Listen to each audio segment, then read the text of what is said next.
ಖಂಡಿತ ಖಂಡಿತ. ಈ ಸಂದರ್ಭದಲ್ಲಿ ಡಾಕ್ಟರ್ ರಾಜ್ಕುಮಾರ್ ಅವರ ಸುಪುತ್ರ ಕರ್ನಾಟಕ ರತ್ನ ಪುನೀತ್ ರಾಜ್ಕುಮಾರ್ ಅವ್ರನ್ನು ನಾವು ಖಂಡಿತ ನೆನಪು ಮಾಡ್ಕೋಬಹುದಲ್ವಾ ಗುರುಗಳೇ?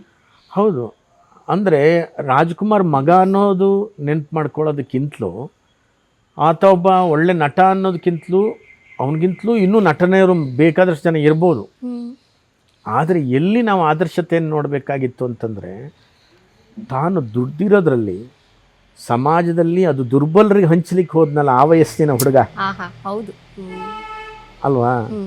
ಎಷ್ಟು ಜನ ನಟರು ಇದು ಮಾಡಿದ್ದಾರೆ, ಖಂಡಿತ ಖಂಡಿತ ಅದನ್ನು ನಾವು ನೋಡಬೇಕು. ಒಂದು ಆ ಹುಲಿ ಹೊಟ್ಟೆನಲ್ಲಿ ಹುಲಿಯೇ ಹುಟ್ಟುತ್ತೆ ಅಂತ ಖಂಡಿತ ಖಂಡಿತ ಅಂದಾಗೆ ಅಂಥ ಒಂದು ರಾಜ್ಕುಮಾರ್ ಅವರ ಮಗನಾಗಿ ತಾನೂ ಸಹ ಅಪ್ಪನ ಹೆಸರಿಗೆ ಸರಿಸಮಾನವಾಗಿ ನಿಲ್ಲೋದಕ್ಕೆ ಪ್ರಯತ್ನ ಪಟ್ಟಿದ್ದ. ದೇವರು ನಮಗೆ ಬಿಟ್ಟಿಲ್ಲ, ಅದೊಂದು ಬೇಜಾರಿದೆ. ಯಾಕೆಂತಂದರೆ ಕಡೆ ಪಕ್ಷ ಅವರ ತಂದೆ ಇದ್ದಷ್ಟು ವರ್ಷನಾದ್ರು ಇದ್ದಿದ್ರೆ ಒಂದು ಸಂತೋಷ ಆಗ್ತಿತ್ತು. ಏನೋ ನಮ್ಮ ಕನ್ನಡಿಗರ ಒಂದು ದುರಾದೃಷ್ಟ, ಅವರು ದಾಟಿ ಹೋಗಿದ್ದಾರೆ. ಆದರೂ ಪರವಾಗಿಲ್ಲ, ನೆನಪು ಅನ್ನೋದು ಯಾವತ್ತಿಗೂ ಇದ್ದೇ ಇರ್ತದೆ. ಒಟ್ಟಿನಲ್ಲಿ ಕನ್ನಡ ಡಿಂಡಿಮದಿಂದ ಒಂದು ಕಾಲಕ್ಕೆ ಮುಂದೆ ನಾವಿವತ್ತೇನು ಹುಟ್ಟಾಕಿರೋ ಒಂದು ಸಂಸ್ಥೆ ಮುಂದಕ್ಕೆ ಹೊರಕೊಂಡು ಹೋಗುತ್ತದು. ಅದರಿಂದ ಮುಂದೊಂದು ದಿನ ಪುನೀತ್ ರಾಜ್ಕುಮಾರಿಗೂ ಡಿಂಡಿಮ ಪ್ರಶಸ್ತಿ ಬರುತ್ತೆ ಅಂತ ಅನ್ಸುತ್ತೆ. ಖಂಡಿತ ಖಂಡಿತ ಗುರುಗಳೇ.